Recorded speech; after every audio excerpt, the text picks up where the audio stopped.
Good morning mga kasinsin. Yan, nandito na naman po tayo. Ito po yung mga halaman ko after 3 months magmula nung October. Ngayon, ititrim ko na naman po sila. Yan. Ayan po ang mga kaibigan. Umpisahan ko na naman po mag-trim dito sa aking mga halaman na yun nga po. After 3 months, nag-wild na naman po sila. Ayan po, kaya aking pong ginupit-gupit na naman po yan.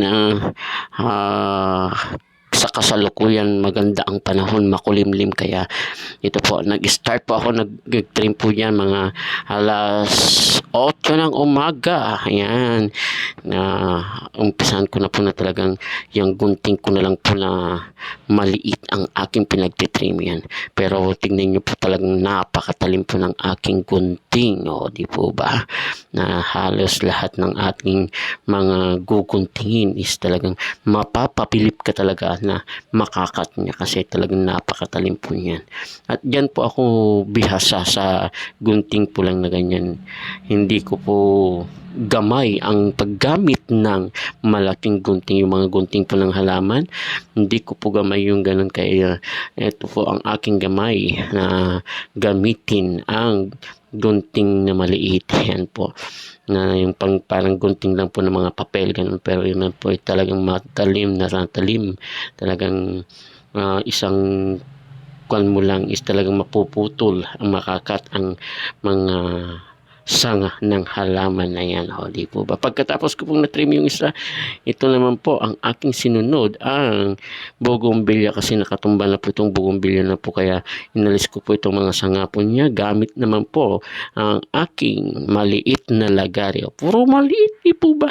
Maliit na gunting, maliit na lagari, o di, lahat na lang po maliit, pero tingnan mo talaga mga gamit po na yun, talagang matatalim po sila, na talagang hindi ko po pinapabayaan na maging mapurol ang mga gamit ko. Ayan, di po ba?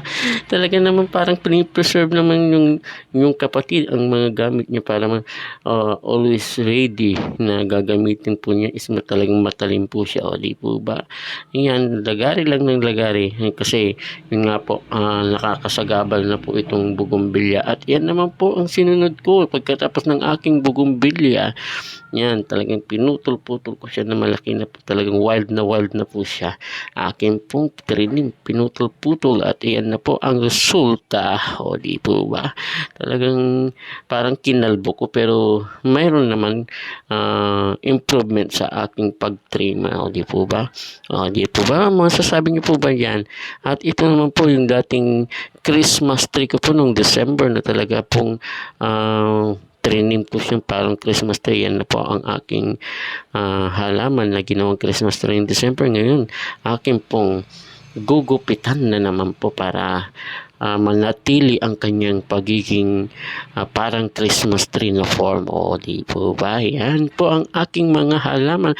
Pagkatapos ko pong ma-trim po ang mga to, tamang-tama po ng oras na po ng pagkain, at oras na po ng alas 11 ng tanghali. Kaya sabi ko, salamat, at hindi po maaraw, makulimlim po siya. Kaya yan po ang aking nagawa po ngayong araw, na halos 3 hours po ako na naggugunting-gunting po dyan. Kaya yan, pinuntahan na ako ni Mrs.